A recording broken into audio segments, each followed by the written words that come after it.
Bismillahirrahmanirrahim. Assalamualaikum warahmatullahi wabarakatuh.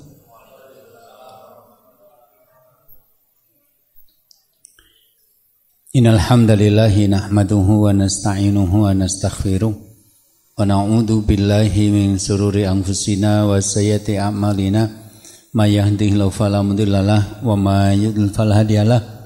Asyhadu an la ilaha illallah wahdahu la syarikalah wa asyhadu anna Muhammadan abduhu wa rasuluh.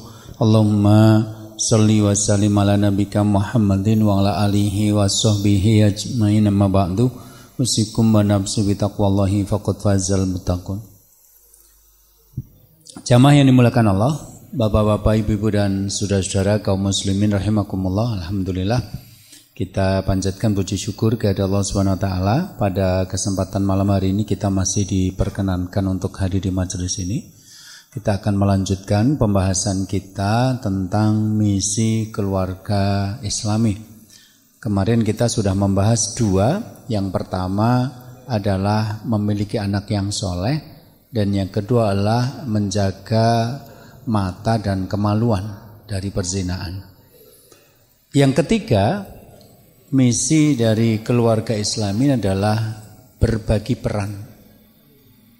Jadi nanti dalam hidup ini kita akan bertemu dengan banyak kejadian, banyak peristiwa di mana kejadian-kejadian itu nanti akan berubah-ubah.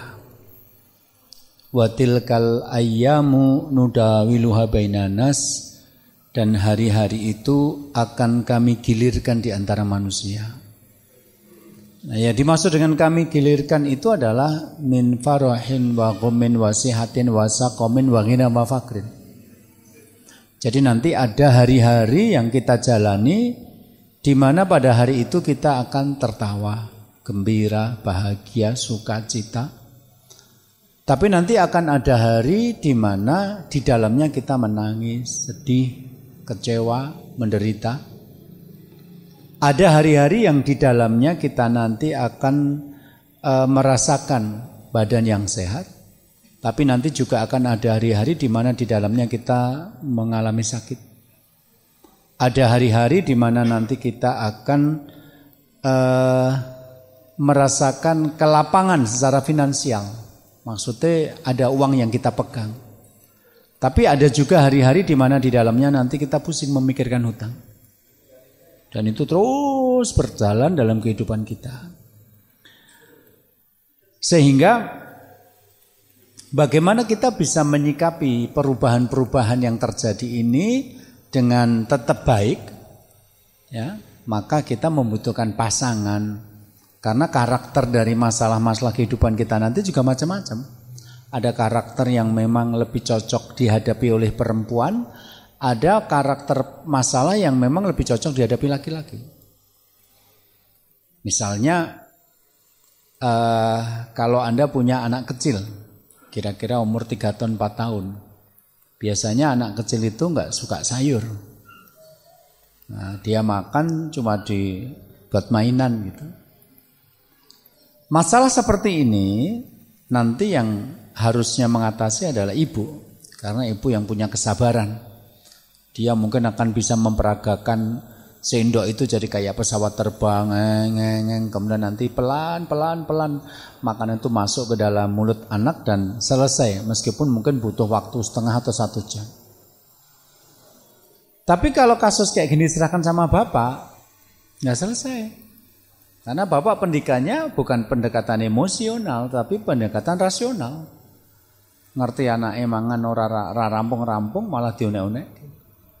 Ngerti golek duit rekoso, barang-barang gane larang, di tempat lain itu banyak orang yang kelaparan, kari mangan wangel men. Ya, kamu kufur nikmat, nah, anake malah nangis tetap ramangan, terus dadi benci karo bapak ya. Jadi ada karakter-karakter masalah yang memang nanti logika harus jalan, dan disitulah laki-laki lebih bisa mengambil peran. Demikian juga nanti ada masalah-masalah dalam kehidupan kita yang memang membutuhkan emosi, dan di situ perempuan yang lebih bisa mengambil peran. Jadi menjalani hidup sendiri itu ya berat. Perempuan paling berat kalau harus bermain logika dan laki-laki berat kalau dia harus bermain emosi.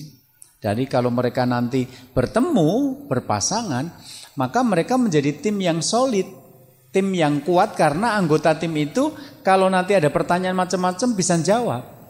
Coba jenengan bayang kalau kita ada lomba cerdas cermat, itu nanti sebaiknya grup ini ada yang dari IPA, ada yang dari IPS, dan ada yang dari bahasa. Sehingga nanti pertanyaan apapun bisa dijawab. Jangan mentang-mentang anak-anak pintar itu di IPA, terus kemudian nanti perwakilan sekolah kita dari IPA semua. Karena nanti kalau ditanya masalah sosial, orang IPA kadang-kadang nggak bisa jawab. Orang IPA kadang-kadang ditanya masalah bahasa, ya nggak bisa jawab. Coba jangan bedakan rumah makan bambu dengan rumah makan bambu, bedanya apa?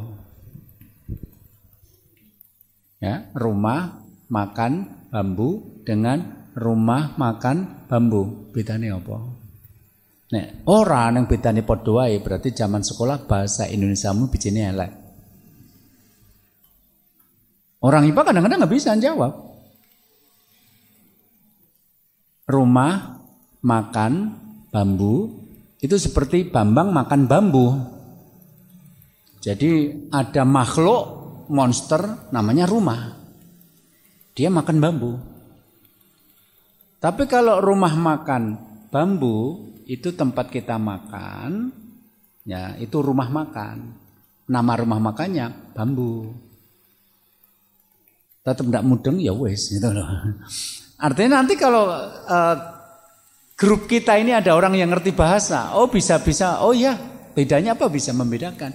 Nek orang IPA tok dalam masalah seperti mungkin nggak bisa. Nah di situ maka laki-laki dan perempuan itu memang Allah ciptakan berbeda. Walaisa dzakaru kal unsa, dan laki-laki itu tidak sama dengan perempuan. Yang mengatakan laki-laki tidak sama dengan perempuan itu Allah yang menciptakan. Yang mengatakan laki-laki perempuan sama saja, saya nggak ngerti itu siapa.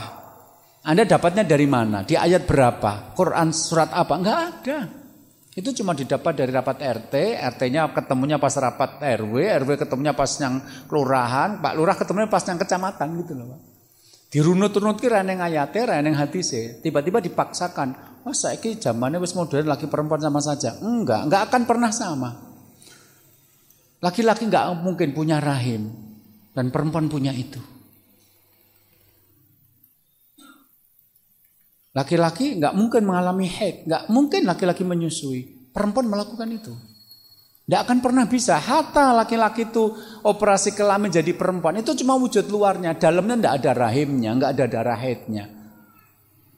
Bagaimana bisa Anda tiba-tiba langsung mengatakan laki-laki perempuan sama saja? Dalilnya apa, Jan? Omongannya Pak RT. Sementara ayatnya jelas mengatakan walisa dzakaru kal unsa, laki-laki tidak sama dengan perempuan. Sampai kapanpun yang mengatakan itu siapa? Allah yang menciptakan laki-laki dan menciptakan perempuan. Karena itu nanti perempuan memiliki hal-hal yang tidak dimiliki laki-laki. Demikian juga laki-laki mempunyai hal-hal yang tidak dipunyai perempuan. Ya yang paling kelihatan tadi perempuan punya sel telur, punya rahim, punya payudara untuk menyusui anaknya. Laki-laki tidak punya itu. Nah, jadi nanti kalau laki-laki menikah dengan laki-laki, berarti umat manusia hancur karena nggak mungkin berketurunan. Maka nanti kalau laki-laki menikah dengan laki-laki, mereka tetap akan minta tolong pada perempuan. Makanya di negara-negara yang mengizinkan LGBT, itu nanti ada perempuan yang disewa rahimnya. Ditaruh benih di dalam perutnya, nanti kalau sudah lahir ya udah diambil sama laki-laki itu dia dibayar. Begitu. Tetap saja membuktikan bahwa laki-laki butuh perempuan. Meskipun tidak suka pada perempuan, dia tetap butuh perempuan. Karena kalau tanpa perempuan dia tidak bisa melahirkan anak. Inna khalaqnakum min dzakari wa unsa. Sungguh kami menciptakan kalian dari laki-laki dan perempuan. Jadi laki-laki dengan laki-laki nggak mungkin punya anak, perempuan dengan perempuan nggak mungkin punya anak. Coba perhatikan hadis ini. Innal mar'ata khuliqat min dila'. Sesungguhnya perempuan itu diciptakan dari tulang rusuk. Tulang rusuknya laki-laki. Jadi namanya Hawa itu diciptakan dari tulang rusuknya Adam. Jadi secara proses saja berbeda. Lantas taqima laka ala tariqatin fa in istamta'ta biha istamta'ta biha babiha wajun. Perempuan itu diciptakan dari tulang rusuk yang bengkok, dan yang bengkok itu yang paling atas dalam hadis yang lain. Jadi perempuan itu nanti yang paling bengkok paling atas. Apa? Cerewet. Jadi wong wedok kuwi nek cerewet itu gawan bayi, Pak. Menurut penelitian, perempuan itu bisa ngomong dalam satu hari satu malam itu 21.000 kata. Sedangkan laki-laki itu hanya sekitar 7-8.000 kata. Jadi perempuan itu memang kokean ngomong, nek wong lanang kokean meneng. Jadi nanti laki-laki kalau lihat perempuan tuh bingung, kok iso ya masalah kaya ngene diceritake. Pengajian ngrungokke ustaz tuh lho cerita dhewe beberapa ibu-ibu itu saking pengen ngomongnya gitu. Sementara ibu-ibu juga kalau lihat bapak-bapak juga bingung, kok iso Thomas pentingnya kok ora mbok omongke gitu loh. Enggak ada kayak pendaraan lho ora ngomong, padahal penting banget. Padahal wong wedok ganti benik wae ngomong gitu loh, Pak. Itulah. Berbeda. Nah, karena berbeda itu mereka akan mengambil peran yang berbeda juga. Coba perhatikan hadis ini. Ya. Coba perhatikan dua ayat ini, perhatikan. Ini dua ayat yang akan kita komparasikan. Perhatikan. At-Taubah ayat 71 dan At-Taubah ayat 67. Perhatikan. Wal mu'minuna wal mu'minat ba'duhum awliya'u ba'din. Laki-laki yang beriman dan perempuan yang beriman, mereka sebagiannya adalah penolong bagi sebagian yang lain. Jadi ini ada laki-laki, ini ada perempuan. Tapi mereka berbeda dalam jenis kelamin, tapi punya kesamaan, sama-sama orang beriman. Wal mu'minun, dan ini laki-laki yang beriman. Wal mu'minat, ini juga orang beriman tapi perempuan. Jadi mereka berbeda dalam jenis kelamin, tapi mereka sama dalam keimanan. Kemudian Allah mengatakan, ba'dum awliya'u ba'din, sebagian mereka akan menjadi penolong bagi sebagian yang lain. Jadi laki-laki dan perempuan itu nanti konsepnya adalah tolong menolong.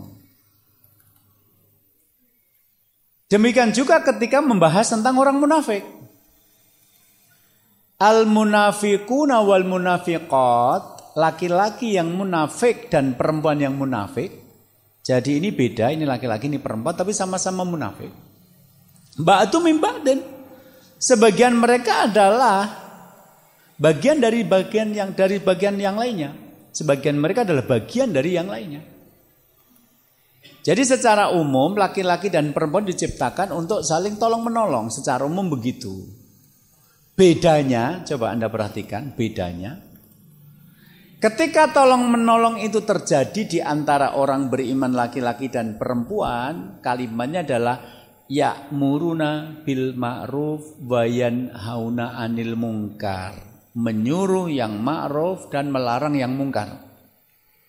Tapi ketika tolong menolong itu terjadi pada laki-laki dan perempuan munafik, kalimatnya Allah adalah ya'muruna bil munkar wa yanhanil ma'ruf. Berkebalikan, memerintahkan yang mungkar, melarang yang ma'ruf. Kalau beriman, memerintahkan yang ma'ruf, melarang yang mungkar.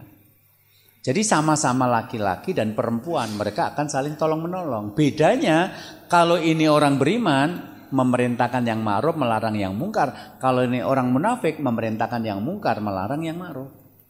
Bedanya di situ. Jadi pada prinsipnya, di mana ada laki-laki dan perempuan, di situ akan terjadi tolong menolong, termasuk di negara LGBT tadi.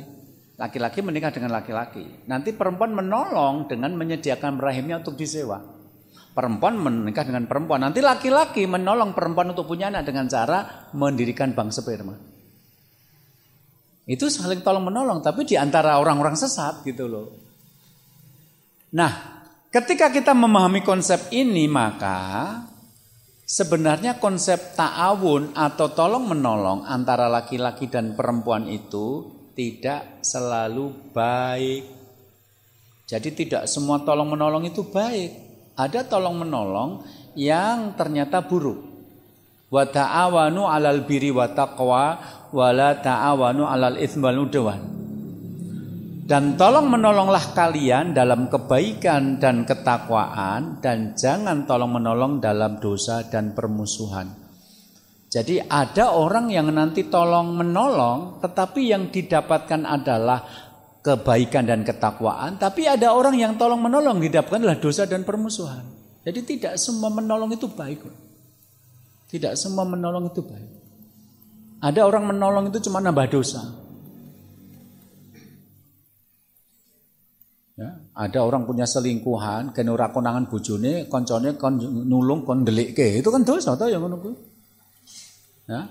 Anda punya sepeda motor dipinjam sama teman Anda, terus mau ngejak pacaran. Motornya Anda tinggal pacaran, baru kuwi malah ngamar nyang hotel. Dosa toh jenengan nyediake fasilitas untuk perzinahan seperti ini. Jadi tidak semua konsep tolong menolong itu baik. Dan perintah Allah adalah tolong menolonglah dalam kebaikan dan ketakwaan, dan jangan tolong menolong dalam dosa dan permusuhan. Dan itu baru bisa terjadi kalau itu di antara orang-orang beriman. Kalau antara orang munafik, orang kafir, orang musyrik, mesti ya nengegur dosa, dosa dan dosa. Nah sekarang kita keluarkan dari ayat ini, satu orang dari jenis kelamin laki-laki bernama suami, dan satu orang dari jenis kelamin perempuan bernama istri. Artinya dalam konteks Islam, pernikahan itu adalah bentuk tolong menolong yang paling kecil. Laki-laki diwakili satu orang namanya suami, perempuan diwakili satu orang namanya istri. Jadi konsep menikah itu adalah laki-laki menolong perempuan, perempuan menolong laki-laki. Karena menjalani hidup sendiri tanpa pasangan itu berat. Berat. Jadi jangan menganggap bahwa rumah tangga itu hanya urusan seksual. Jangan. Fa innal insana law lam yakun lahu syahwatul waqa la ta'adzara alai al-aisyu fi manzil wahdahu. Seorang manusia itu meskipun sudah tidak punya hasrat seksual, tidur di atas tempat tidur, meniduri pasangan sudah nggak mampu, dia tetap akan sulit untuk hidup sendiri. Jadi kadang-kadang pemahaman kita itu salah. Kalau ada bapak-bapak tua, umurnya sudah 65, dudo. Terus dia ngomong karo anake, "Le, aku tak nikah ya." Kira-kira anake muni piye? Ngopo to Pak, wis meh mati dadak nikah. Wis mambu lemah lho Mak, gitu ya. Karena mereka memahami bahwa yang namanya nikah itu nanti adegan ranjang tidur, padahal tidak. Saya punya murid ngaji umurnya 70 tahun ditinggal mati sama istrinya. Terus minta tolong kepada saya untuk dicarikan istri.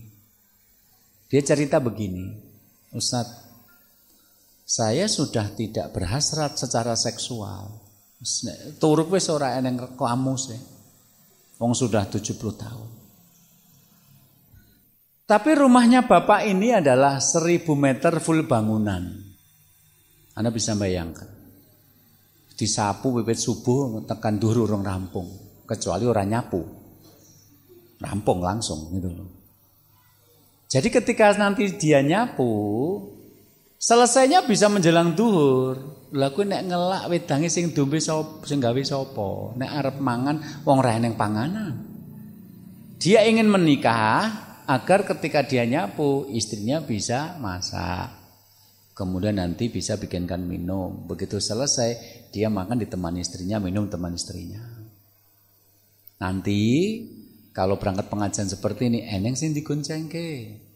Nanti nek masuk angin eneng sing ngeroki. 70 tahun balung tok nek dikeroki tanggane kan ya isin to, Pak. Nek sing ngeroki bojone dhewe kan iso. Nanti kalau malam bangun tahajud, ada yang nemeni.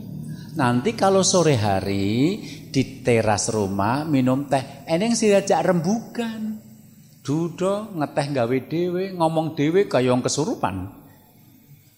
Jadi saya menikah itu bukan untuk seksual saja. Ada teman saya ibadah, ada yang merawat ketika sakit, ada yang tidak bicara, ada yang aktivitas bersama. Jadi nek jenengan kuwi duwe ibu rondo utawa duwe bapak dudo, Jenengan melarang mereka menikah lagi, tanggung jawab loh di hadapan Allah. Apalagi wis melarang orang yang ngomah, wong yang Jakarta. Bapaknya yang Karanganyar, Bejen. Le, bapak nikah meneh. Mboten entuk. Ning ya ora mulih ngopeni dosa bocah kaya ngono kuwi. Kenapa? Sedangkan Anda tidak ada di rumah. Lah wong Anda di rumah saja, carane ngopeni wong tuwa antarane bojo karo anak ki beda, Pak. Nek anake ya gur ngene iki. Anake wedang nyelehke terus ngomong, "Pak, niki unjukane." Terus tinggal lunga. Ya coba nek mengkelak tinggal lunga terusan. Ngoten iki. Nek bojo mboten. Bojo itu kalau naruh minum nanti berapa waktu dilihat minumnya belum berkurang, Pak. Niki nek mboten diunjuk mungkin jangan tambah gerah. Ayo dibangunkan kemudian diminumkan 1 sendok 1 sendok. Anak itu kalau nanti dia ada makanan gitu cuma ditaruh terus ngomong, "Pak, niki sarapane nggih bubur lemu kali jangan sambal goreng tolo. Kula tak mangkat kerja sik." Ditinggal gur nelehke piring ngono. Tapi nek istri tidak, istri nanti kelihatan makanannya belum berkurang, mungkin dengan tambah gerah napa pripun nek mboten dahar. Disanderke kemudian ditulang sedidiknya. Jadi anak kuwi iso gur adegane gur nyelehke piring karo gelas, iso ngomong karo tangga-tangga. "Bapakku lho wis tuwa arep nikah meneh pada sak tak openi, apa jek kurang terima." Padahal ya gur nyelehke wedang lho ngomong ngopeni. Lain, yang merawat istri dengan anak itu lain bagaimanapun. Jadi Anda harus membayangkan bahwa yang namanya manusia itu tetap butuh orang lain dalam hidup. Enggak mungkin sendiri. Wong al-insanu madanun bitopi, manusia itu makhluk sosial. Nah, manusia itu enggak mungkin hidup sendiri, enggak mungkin, mesti membutuhkan orang lain. Nah, karena itu maka dalam Islam tadi enggak ada yang namanya laki-laki kok merasa dialah yang paling berjasa pada keluarga. Demikian juga seorang perempuan merasa dialah yang paling berjuang pada keluarga. Tidak, karena masing-masing berjuang dengan caranya sendiri-sendiri. Perhatikan ini. Farajulu la yatimu law wala tatibul hayatu ila bi zaujatis sholihah. Ya. Farajulu la yatimu haluhu wala tadibul hayatu ila bizaujati sholihah wal mar'atu la tatma'innu wala tadibul hayatu ila bizauji sholih. Seorang laki-laki tidak akan sempurna keadaannya dan tidak akan baik kehidupannya kecuali dengan istri yang soleh. Sedangkan seorang wanita tidak akan tenang dan tidak akan baik kehidupannya kecuali dengan suami yang soleh. Jadi menjalani hidup sendiri itu berat dan sulit. Dia butuh pasangan. Maka nanti perempuan bisa ngomong sama suaminya bahwa aku butuh kamu mas dalam hidup ini. Sebagaimana laki-laki juga ngomong sama istrinya, aku juga butuh kamu. Nah karena saling membutuhkan, maka konsepnya adalah saling tolong-menolong. Sampai ada seorang ulama namanya Abu Sulaiman Ad-Darani rahimahullah mengatakan, "Azaujatu sholihatu laisat minad dunya." Istri yang soleh itu bukan hanya urusan dunia. Fa innaha tufarighuka lil akhirah wa innamat tafrighuha bitadbiri manzil wa biqadai syahwat jami'an. Karena sesungguhnya istri kamu itu membantumu dalam urusan akhirat dan bantuannya berwujud dia bisa mengatur rumahmu dan bisa menjadi tempat menyalurkan hasrat seksual. Jadi memiliki istri, memiliki suami itu bukan cuma urusan dunia, itu juga urusan akhirat. Jenengan nanti nek berangkat dari rumah pagi hari, pamit sama istri ngomong, "Mas, nek golek duit sing halal ya Mas, aku sak durunge nikah karo kowe kulino poso Senin Kemis. Aku rak seneng nek kowe mulih nggo duit akeh, panganane akeh, tapi itu tidak halal. Aku jek kuat kok poso Senin Kemis. Maka aku tidak kuat api neraka. Jadi datangkan uang Mas yang halal." Anda kalau punya istri seperti itu, Anda terjaga secara dunia dan akhirat. Tapi kalau Anda punya istri apa-apa munda, apa-apa dadi larang, nek ora nggo duit rasah mulih, ya selesai. Anda jadi panik nanti. Kemarin saya terapi, saya itu rutin terapi, ada beberapa terapis teman saya. Janjian waktu itu 1:30 siang. Qadarullah saya sampai ke tempatnya itu jam 1:04. Jadi masih kurang 1/4 jam. Saya nunggu. Begitu saya nunggu kemudian keluar dari tempat terapi itu seorang laki-laki. Usianya masih di bawah saya jauh. Ya usia 37, 38 tahun lah. Ganteng. Tapi mlakune rada jonjing ngono kae. Tapi ya kayak jonjing ning ganteng apa kayak ganteng ning jonjing. Kadang-kadang kata-kata sama nek carane ngomong beda iki kesannya beda apa, Pak? Mbak Yuku ki ayu. Nek diajak ngomong ra nyambung. Itu beda dengan Mbak Yuki nek diajak ngomong ra nyambung, ning ayu. Kan jane padha ae. Tapi kalau Anda bermain kata-kata, Anda mau kesan positif atau kesan negatif? Nek kesan positif, yang positif taruh di belakang. Mbak Yuki nek diajak ngomong ra nyambung, ning ayu. Nek kesannya negatif, yang negatif taruh belakang. Mbakku jane ayu, nek diajak ngomong ra nyambung. Kan padha jane gitu loh. Tata pramudeng ya wis bahasa Indonesia memang elek zaman dhisik gitu loh. Gitu. Jadi apa namanya? Ketika nanti kita pergi dari rumah, teman saya tadi yang pasien itu tadi, akhirnya saya masuk, kemudian saya bilang, sing metu mau lara to Mas? Nggih Ustaz. Lara apa? Stroke. Hah? Ijek enom ki wis stroke. Ngopo? Salah milih bojo. Jadi dia dulu marketing di sebuah perusahaan besar, terus kebacut kulino kepenak, akhirnya lockdown kayak gini. Terus ndak kehilangan pekerjaan. Lah nek siang itu sudah jualan makanan. Gitu. Lah nanti kalau sore pulang ke rumah bojone ngomong, "Oh, genah, duitnya rong akeh ya wis istirahat. Ayo metu meneh golek duit ora cukup." Begitu nanti malam jadi sopir Grab gitu. Nanti nek duitnya rong cukup, rong wani mulih. Nek ora dionek-onekke karo bojone. Lah karena sering kena angin malam dan memang hidupnya tidak teratur akhirnya stroke. Mulane aku ngomong karo sing nom-nom sing nikah, nek kowe milih salah bojo, nek kowe salah milih bojo, bisa stroke tak kandhane. Dengan hati-hati milih bojo kuwi, ora gur sekedar wedok. Gitu.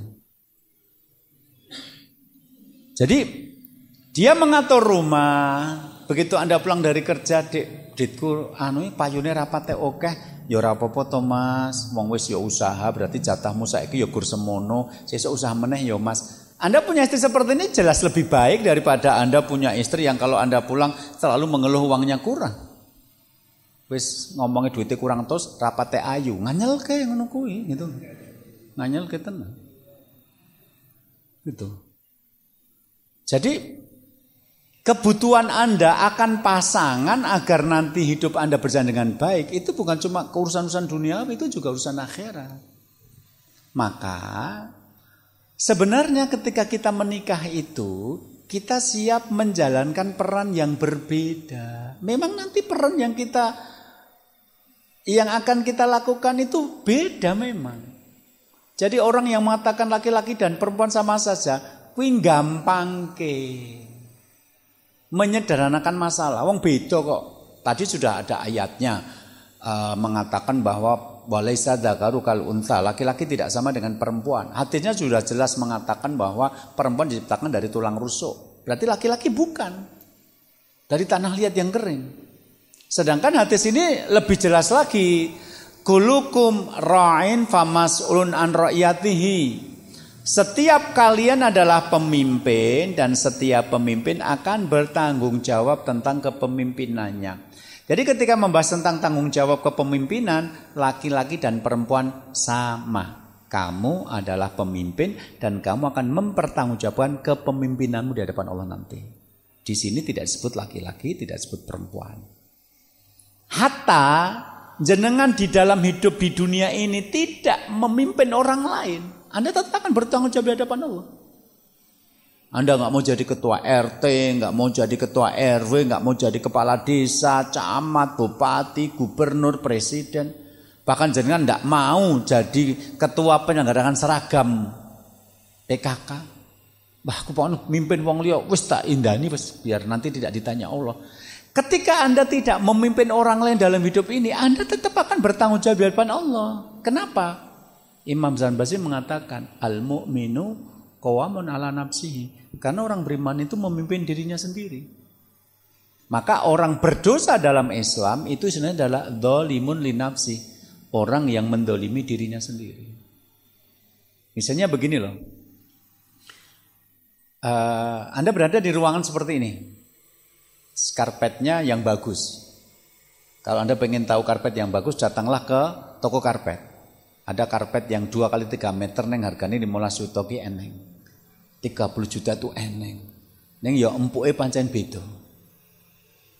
Anda masuk ke satu ruangan yang karpetnya bagus, ruangannya AC, ada snacknya, ada minuman hangatnya, ada hiburannya.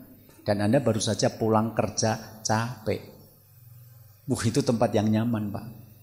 Untuk beristirahat, memulihkan tenaga. Pada saat panjenengan sedang beristirahat, memulihkan tenaga itu, terdengar azan. Apa yang Anda lakukan? Dengan alasan aku kesel, aku pengen ngaso, maka bisa jadi Anda menganggap panggilan adzan itu panggilan yang tidak perlu dijawab, cuma lewat saja seperti angin yang berlalu. Ya.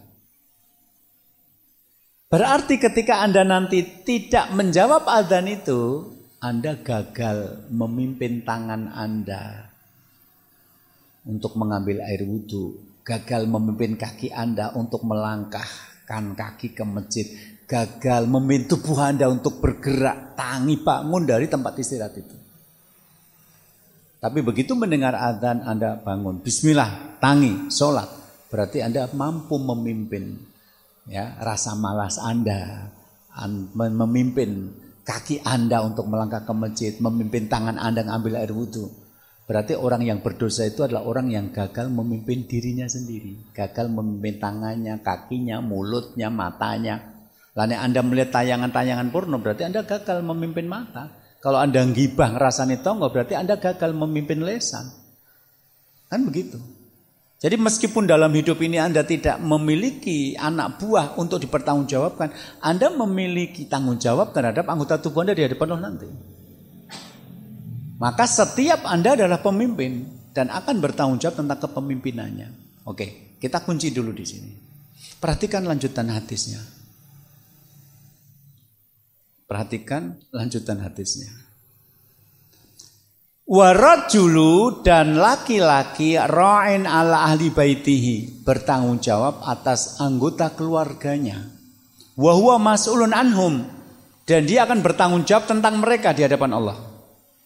Wal mar'atu, sedangkan perempuan mas'ulat ra'iyatun ala baiti ba'liya wa waladi wa ya mas'ulatun anhum, bertanggung jawab atas rumah dan anak-anak suaminya, dan dia akan bertanggung jawab tentang hal itu.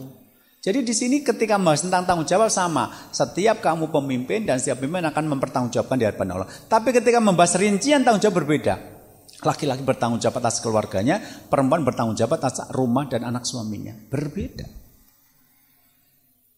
Berarti nanti nek laki-laki dan perempuan menikah, nek sing dilakokke padha, itu yang membuat rumah tangga jadi kacau itu begitu itu. Karena apa? Tidak ada pembagian peran. Kita menikah itu menyatukan dua jenis kelamin yang berbeda, laki-laki dan perempuan, masing-masing dengan spesifikasi yang berbeda. Maka tugas yang akan mereka ambil berbeda. Kaya grup cerdas cermat mau, kowe sing saka jurusan bahasa, engko nek pertanyaan bahasa aku sing jawab. Nek pertanyaan tentang IPA aku sing jawab, nek pertanyaan tentang sosial kancamu sing jawab. Ojo nganti pertanyaan IPA kowe sing jawab, engko mesti salah. Engko nek pertanyaan bahasa aku ora bakal jawab. Kowe sing jawab kudune, kowe soalnya mudeng. Jadi dalam hidup ini nanti ada masalah-masalah yang ini masalah laki-laki, maka suami yang harus ngambil peran. Ini masalah perempuan, maka istri yang harus ngambil peran. Jadi nek peran laki-laki dilakukan oleh perempuan, peran perempuan dilakukan laki-laki, mesti kacau nanti, mesti kacau sudah. Peran laki-laki misalnya memberi nafkah pada keluarga, itu peran laki-laki. Peran perempuan itu tidak mencari nafkah. Peran perempuan itu di rumah didik anak. Nah, ibu-ibu keluar rumah, nanti pulang ke rumah kesel, nek wis kesel, waktu tinggu anak kuwi dadi gur separo-separo. Akhirnya anak tekan ngomah kesel pengen ngaso anak rewel supaya neng piye kei handphone rampung. Jadi yang didik anaknya handphone. Padahal mendidik anak itu butuh mental yang kuat. Salah satu cara menanamkan mental itu membacakan cerita, terutama kisah Nabi dan para sahabat. Nek arep turu ibuke macake kisah Nabi Muhammad waktu kecil begini. Percaya nek ibune wis kekeseneran duwe wektu ngono wis ngantuk turu. Mungkin dia merasa tidak berdosa, wong ndedet, anake sesuk iso dipiknike, anake sesuk toko klambi anyar, toko dolanan, dia merasa tidak bersalah. Padahal didik anak itu bukan gedhekke karo makan tok. Anakmu wedok ayu nganggo jilbab, pacaran, diputus pacare, stres, nguyang-nguyu dhewe. Berarti dia cuma bagus tubuhnya, enggak bagus mentalnya. Anakmu laki-laki kerja, sekarang dikeluarkan dari pekerjaan lockdown, terus pengen bunuh diri. Aku malu, sudah jadi sarjana tapi nganggur. Itu berarti mentalnya bermasalah. Emang kenapa kalau jualan kerupuk? Malu? Ya jualan kerupuknya di Amerika sana atau apa di Sumatera, gen ora kenal. Isine mergo karo wong sing dikenal. Nek orang dikenal ra isin kok. Saya kalau pergi keluar Jawa kesempatan Pak, mangan di pinggir jalan. Kadang-kadang di pinggir jalan tuh makanannya enak, harganya murah. Ngopo kok ra isin? Rene sing kenal. Nek di Solo sama sini takut saya. Kenapa? Wih, Ustaz tok mangan nang pinggir dalan gitu loh, Pak. Tadi aja kita makan soto diajak foto nggih ta, Mas? Tadi kita makan soto diajak foto sama yang punya rumah makan. Enggak tahu yang terkenal siapa. Gitu loh. Saya merasa enggak kenal sama yang warungnya kok diajak foto kenapa itu? Apa seneng model baju saya ini saya enggak ngerti juga gitu ya. Itu saya kalau ngajak istri saya di sekitar Solo itu pernah pas makan ada orang datang, gimana Ustaz kabarnya gitu. Bahkan pernah pas nggon parkir wae ya eneng sing nglurui gitu, tukang parkir. Ustaz dari mana? Waduh nek yang sekitar Solo kira aman. Ra aman, Pak. Tapi kalau saya keluar Jawa, halah mau mangan yang pinggir dalan ra eneng wong mudeng, ra eneng wong kenal. Jadi kalau Anda malu, mesti malu sama orang yang kenal Anda. Kalau Anda pindah ke tempat yang enggak kenal Anda, wis dodol kerupuk ijazahmu sarjana lebokno. Kowe aja ngaku sarjana, ra isin. Kowe isin lak mergo tanggamu ngerti kabeh kowe sarjana, begitu sampai sekarang masih nganggur, kamu malu. Gitu loh. Jadi membentuk anak itu bukan sekedar menyediakan makan dan minum, tapi juga melatih mentalnya. Gen ora gampang bunuh diri, gen ora gampang bengok-bengok nek njaluk sak nyet karo wong tuwa, nek ora dituruti langsung jerit-jerit, enggak kayak gitu. Nah itu butuh ibu yang punya waktu. Jadi nek bapak ya golek duit, ibu ya golek duit, anake sing gedhekke sapa, sing masake cerita sapa, sing ngelus-ngelus sapa. Nek dhek dibuli kanca tengan ngomah sing gedhekke mentale sapa, nek bapak ibune tanya ngomah kabeh. Pembantu rumah tanggane bodoh, wong milih sing bodoh kan gajine rendah. Milih pembantu pinter ya malah minteri juragane gitu loh, Pak. Gitu. Jadi sesuatu yang sesuai dengan arahan Allah dan Rasul, insya Allah bagus. Di sini disebutkan perannya berbeda. Jadi nanti termasuk yang perlu difahami oleh orang yang baru menikah adalah, nek kamu laki-laki nanti perannya apa sebagai suami dan sebagai ayah. Dan kalau kamu perempuan, perannya apa sebagai ibu dan sebagai istri. Itu nek nganti bingung, akhirnya apa? Peran laki-laki diambil perempuan, perempuan diambil laki-laki. Mesti bingung. Mesti hasilnya orang maksimal. Nggak percaya, ya jadilah konsultan seperti saya. Nanti dengan jadi konsultan itu Anda jadi tahu bahwa masalah rumah tangga yang muncul itu karena apa? Sok kemaki, wis diatur Gusti Allah ra gelem manut. Gusti Allah ki nek milih bojoku golek sing imane apik. Ora, golek sing bagus karo sing ayu tok. Lah kok milih wong bagus tok to yo ora salat. Kan yo gen patun nek jejak jagong. Wo lah urip jagong terus mulane ya golek gur sing patun jak jagong. Ning bar duwe anak ora mudeng carane didik anak. Banyak laki-laki tampan tapi enggak bisa didik anak. Banyak perempuan cantik tapi enggak bisa jadi ibu. Jadi termasuk yang membuat rumah tangga jadi kacau itu apa? Bertukar peran. Masing-masing sudah diatur. Laki-laki dan perempuan berbeda. Terimalah memang kita laki-laki dan kita perempuan. Beda. Perempuan merasa terhina? Enggak juga. Wong Allah mengatakan inna akramakum indal atqakum, yang paling mulia di antara kamu yang paling bertakwa. Jadi kalau perempuannya bertakwa, dia tetap bisa mengalahkan laki-laki yang tidak bertakwa. Jadi siapa bilang laki-laki akan lebih baik daripada perempuan? Tidak. Nah itu ayatnya arijalu qawwamuna 'alan nisa, laki-laki pemimpin perempuan. Berarti kan perempuan di bawah laki-laki. Bukan, itu menempatkan sesuai dengan spesifikasi. Nek handphone apik nggo moto, nggonen moto, aja nggo dengarkan musik. Nanti suaranya ora jernih. Nek handphone sing nggo dengarkan musik aja nggo moto, ndak kabur. Gambarnya burem. Lah nek pengen loro-lorone ya larang di atas 10 juta ngono lho, Pak. Nek pengen handphone ya fotone apik, ya nggo musik ya apik, nggo ngrok-ngrotal ya jernih ya ora apa-apa, nggre duitmu eneng gitu loh. Secara umum begitu, ada handphone yang harga 3 jutaan tapi memang khusus untuk moto, bagus dia. Ada handphone yang memang dipakai untuk main game, bagus dia. Tapi berbeda fungsinya. Nek yang untuk moto ini dipakai buat game dia kurang kenceng, nek yang suka nge-lag, nanti kalau yang dibuat main game ini ternyata buat moto, hasilnya nggak maksimal. Sekarang ada handphone Huawei P50 itu nek nggo moto cekrek itu di zoom digedekke nganti ping 50, Pak. Gedekke itu sampai 50 kali. Jadi dengan moto kira-kira 300 meter itu di foto cekrek itu di zoom itu jernih ndak pecah. Ngergane 15 juta. Itu.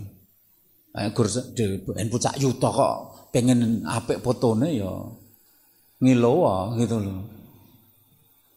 Jadi beda. Jadi ketika laki-laki itu diberi tugas memimpin perempuan, bukan berarti laki-laki dimuliakan oleh atas perempuan, bukan. Itu ditempatkan sesuai dengan posisinya.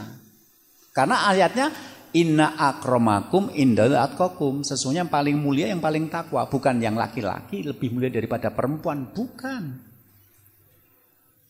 Contoh begini. Tugas laki-laki sebagai pemimpin itu yang paling penting apa? Mengambil keputusan. Memutuskan. Nek kahanane kaya ngene, aku kudu piye? Maka ketika menjelaskan arijalu qawwamuna 'alan nisa, Imam Ibnu Katsir mengatakan al-hakimu 'alaiha. Laki-laki yang mengambil keputusan.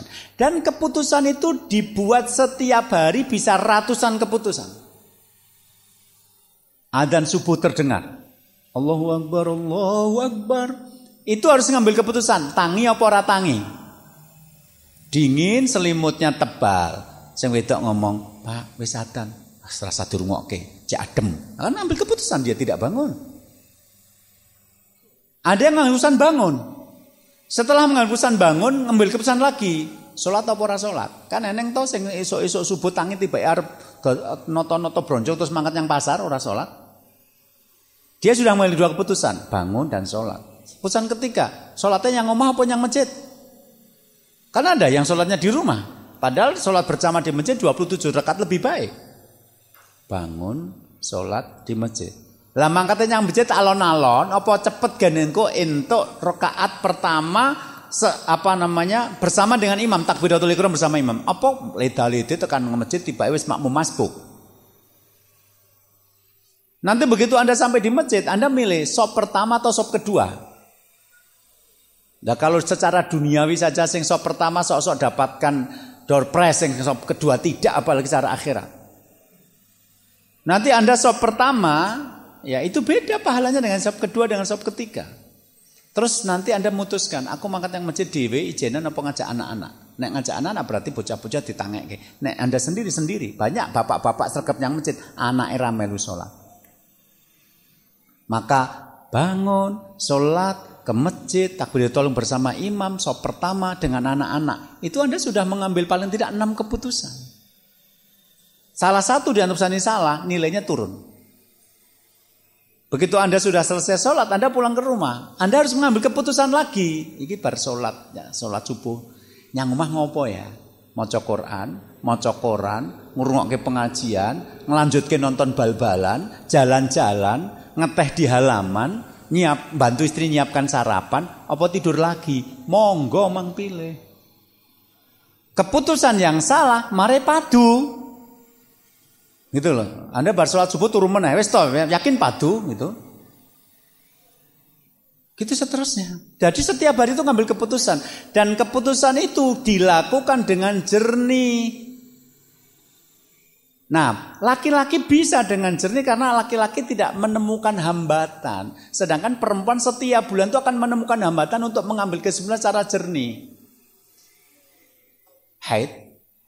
Perempuan itu kalau sedang haid, tanya Pak dokter. Sindrom orang sedang haid. Rapenak Pak nyang weteng, mules-mules kaya tsunami pindah nyang weteng ngono kae.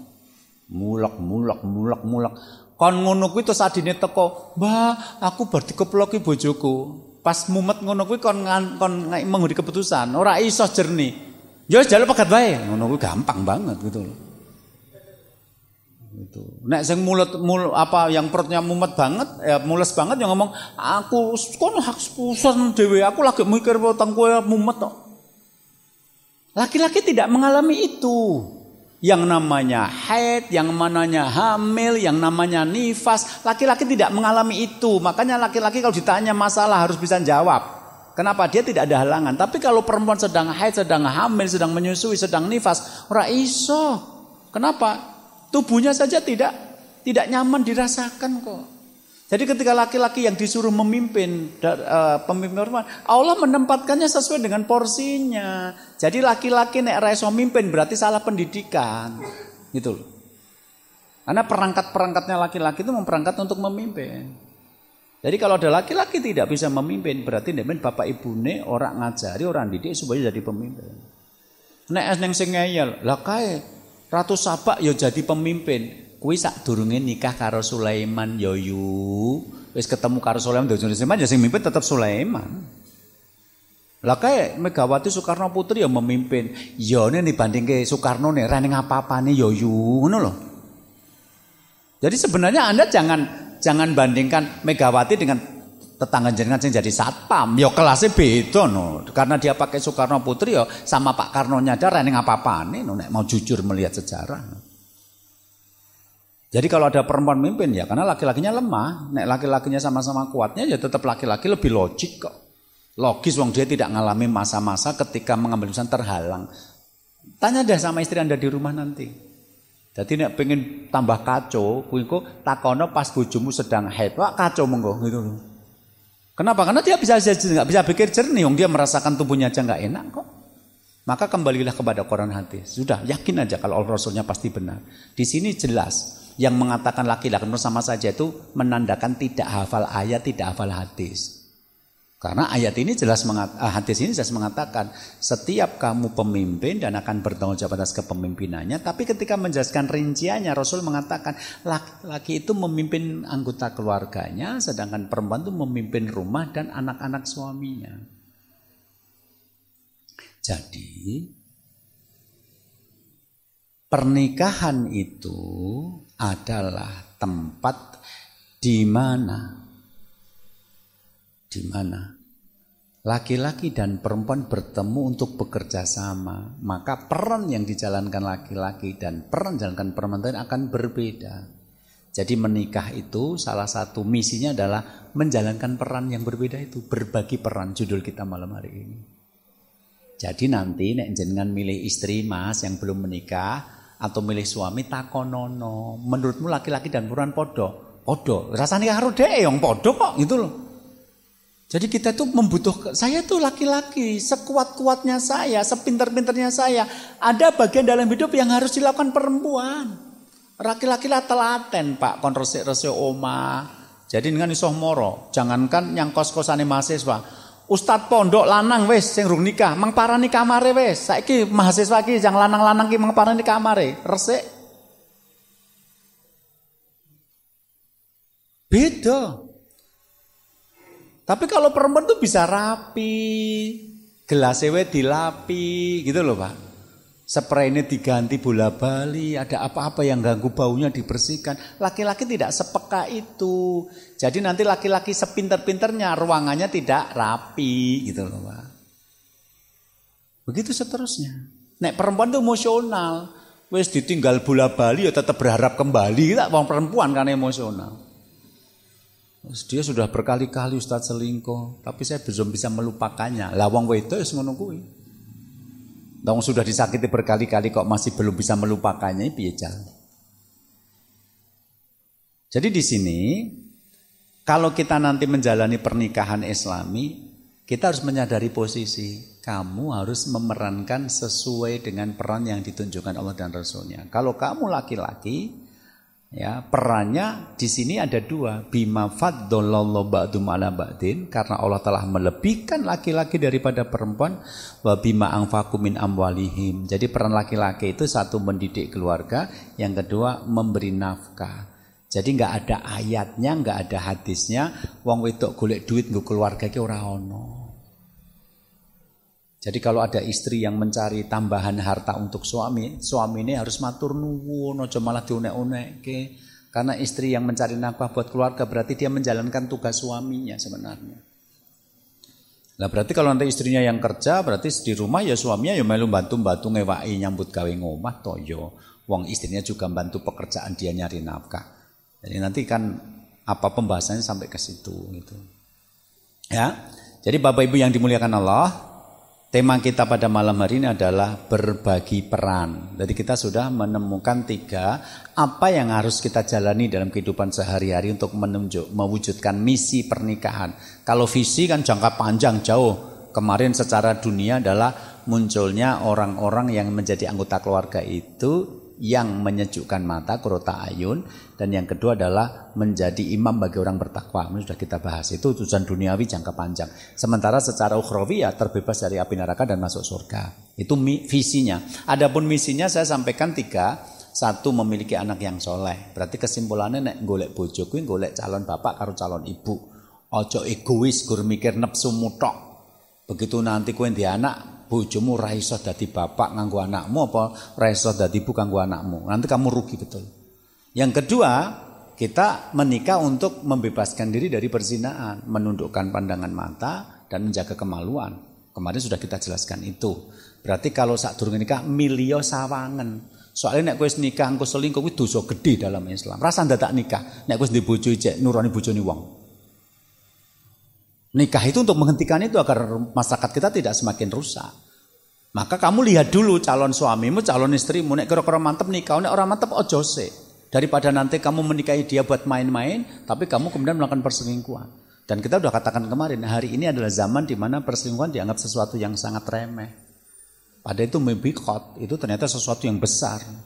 Bahkan ada hadis-hadis yang mengatakan kalau perzinahan sudah merajalela di satu tempat, maka kehancuran akan terjadi di tempat itu. Terus kemudian yang ketiga, yang malam ini, ya namanya nikah itu berbagi peran. Hidup ini akan lebih indah, lebih mudah. Kalau masing-masing anggota keluarga itu memerankan diri sesuai dengan perannya sendiri-sendiri. Kalau overlapping, itu nanti nggak bagus. Mesti kalau overlapping ada bagian yang tidak dikerjakan. Nah nanti tentang rinciannya seperti apa besok ketika membahas peran-peran laki-laki dan perempuan dalam rumah tangga itu besok. Tapi sekarang kita baru bahas secara global dulu, misi pernikahan adalah berbagi peran. Oke, nanti akan ada pembahasannya, peran laki-laki apa, peran perempuan apa. Agar kita terbimbing oleh wahyu, terbimbing oleh Al-Quran dan hadis sehingga tidak ngarang sendiri. Wallahu a'lam bishawab. Ada pertanyaan? Ya nggak apa-apa, mau 2 juga nggak apa-apa. Pertanyaannya, jawabannya ya dan tidak, 10 nggak apa-apa. Apakah Ustaz ada yang lali? Ya, gitu loh. Apakah Ustaz sudah menikah? Ya, gitu loh. Yang 10 apa Mas? Monggo.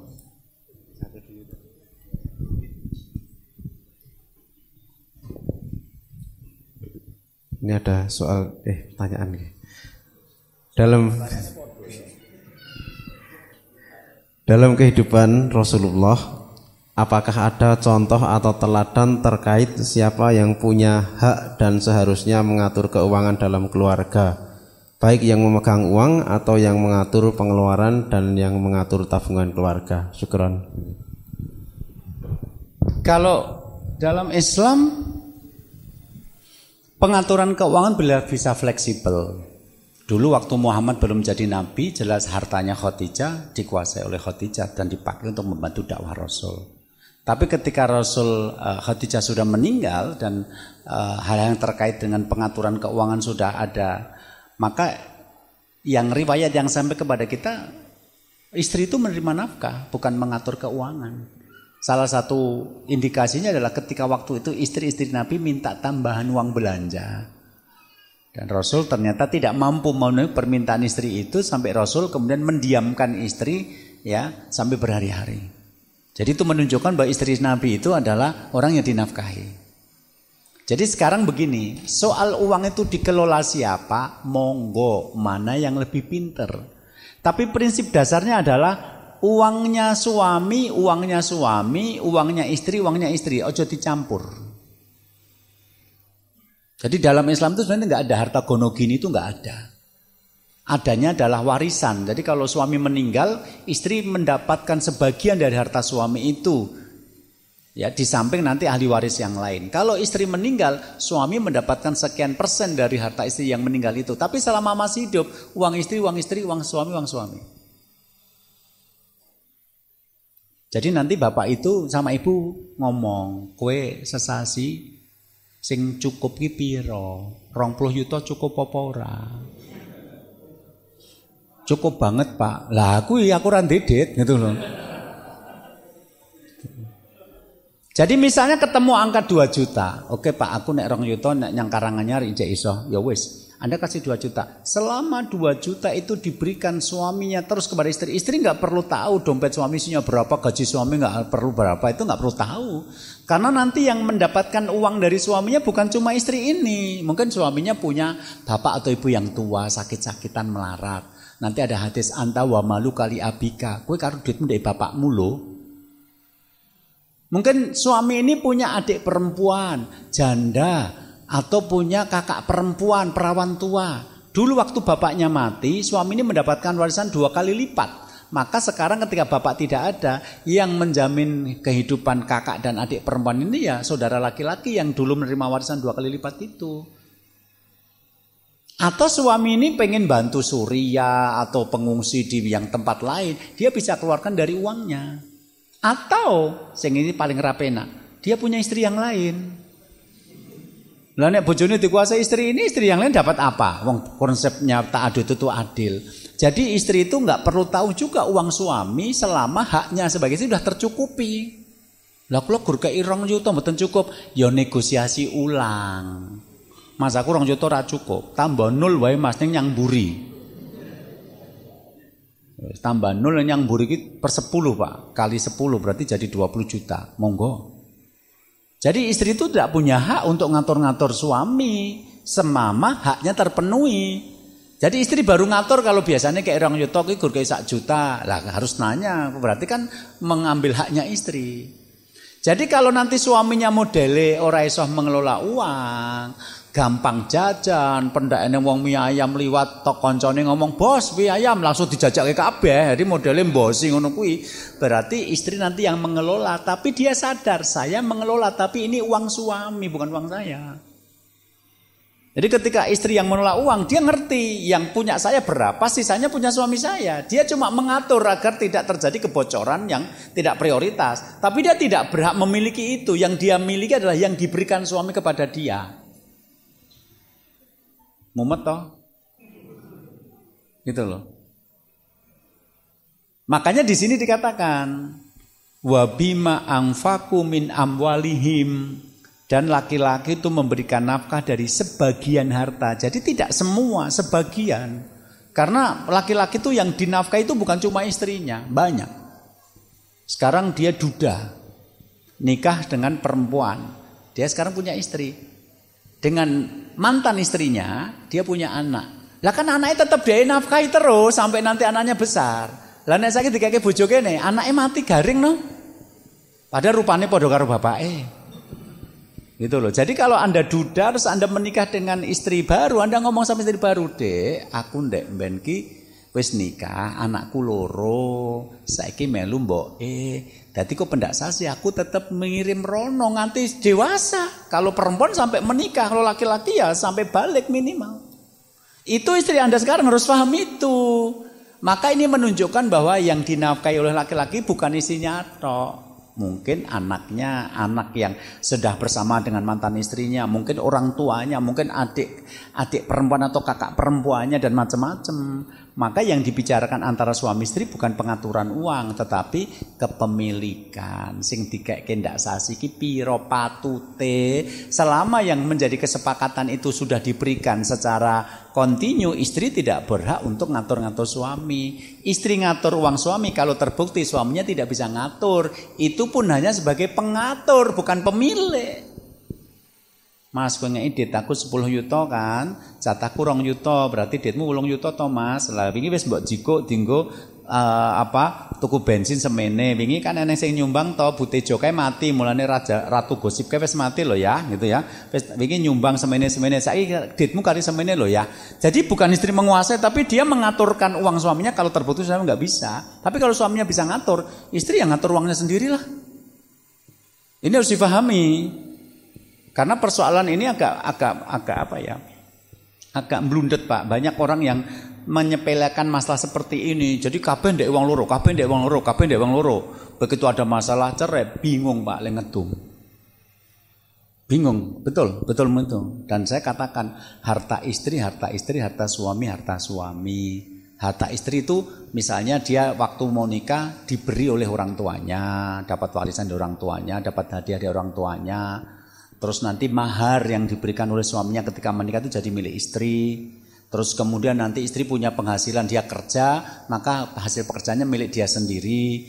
Kemudian istri mungkin dapat hadiah dari temannya, mungkin gitulah. Atau suaminya pas ulang tahun disini diberikan mobil, dek iki gua hadiah ulang tahun. Ketika suami ngomong begitu, mulai besok mobil itu jadi milik istri. Gitu. Nah, yang tidak dialih tangankan kepemilikannya kepada istri tetap milik suami. Gitu. Nantilah mungkin lagi momen saiki ya, nantilah kita bahas ketika sudah membahas tema-tema seperti itu agar paham bahwa sebenarnya hubungan suami istri ini bukan saling menguasai, masing-masing punya hak dan kewajiban sendiri-sendiri. Dah. Ini satu lagi, saya pengen segera nikah tapi saya belum mapan soal biaya. Saya masih terbawa nafsu dan emosi. Dan cewek belum bisa masak, minta solusinya, Ustadz. Ini. Berarti pacaran iki, nek ceritane ngene iki, duwe pacar ra iso masak. Arep nikah, duwite rung cukup. Lah kok ya wani pacaran? Maksudnya nek berita cewek ra iso masak, rasa mbok beritake oke, ngono kuwi lho. Nek iki berita berarti ini pacarnya, maksudnya begitu. Jadi orang ini punya pacar, pacarnya belum bisa masak, sementara dia penghasilannya belum cukup untuk menikah dan suka terbawa nafsu. Wah, medeni iki. Jadi bagaimana? Dulu sudah kita sampaikan bahwa salah satu hal yang membuat pernikahan ini punya misi adalah terbebas dari perzinahan. Jadi kalau kamu memutuskan menikah karena takut terjadi perzinahan, maka Allah yang nanti akan menolong pernikahan itu. Salah satu hakun Allahi aunuhum, ada 3 kelompok yang Allah pasti menolong mereka. Yang ketiga adalah annakihul ladzi yuridul afaf, orang yang menikah dengan niat menjaga kehormatan diri. Dadi ojo mbok pikir ngantuk matematika. Nek kowe ngenteni mapan, mungkin 10 tahun ke depan juga tetap belum mapan. Tapi bismillah, saya meyakini hadis itu. Kalau saya menikah karena ingin menjaga kehormatan dari perzinahan, Allah yang menjamin akan menolong pernikahan saya. Wis lakukan itu. Ojo mikir ukeh-ukeh ndak malah mumet. Yang kedua, Anda mempertimbangkan calon yang sekarang. Nek ora iso masak ora masalah, Mas. Sing penting iso dadi ibu ngono lho. Timbane pinter masak anak ditutuki terus. Yang penting kan jadi ibu. Masak saiki jajan malah luwih murah kok timbangane masak dhewe. Kowe karo bojomu tok rong di anak. Goreng tempe ya apa gur loro ra mungkin. Tapi dengan jajan jiko tempe loro gur bayar loro kuwi. Jadi kadang-kadang kalau ada orang jualan masakan-masakan Jawa itu kadang-kadang tuku 2.000 iso nggo sedina ping 3 kok. Kadang-kadang kalau masak malah habis banyak kok. Jadi kalau cewek belum bisa masak nggak apa-apa. Ini nek cewek galak karo anak aja mbok pilih gitu loh. Karena paling penting itu menjadi ibu, bukan jadi tukang masak gitu loh. Dan sekarang banyak sekali kemajuan modern yang membuat semuanya jadi mudah. Ada bumbu-bumbu instan. Arep gawe lodeh, arep gawe ayam goreng, arep apa? Kari tuku bumbune tok wis rampung, bahane yang pasar dikumpis engko digoreng wis dadi. Rasa ndak ngerti tumbar ki apa mrica apa rasa ndak ngerti. Sing ngerti pabrik wae Indofood gitu loh, Pak. Jadi begitu sekarang. Nah, kalau Anda sekarang mau menikah, sebenarnya saya katakan kemarin, Ciri kuncinya kedua, satu adalah niat menikahnya karena takut terjerumus dalam perzinahan. Yang kedua, orang yang kamu pilih memang sadar dari awal. Karena aslinya biaya nikah itu bisa disebut murah, bisa disebut mahal juga bisa. Ada teman kita yang menikah dengan gaji cuma 1 juta rupiah, bisa. Tapi dia memang memilih istri yang sederhana.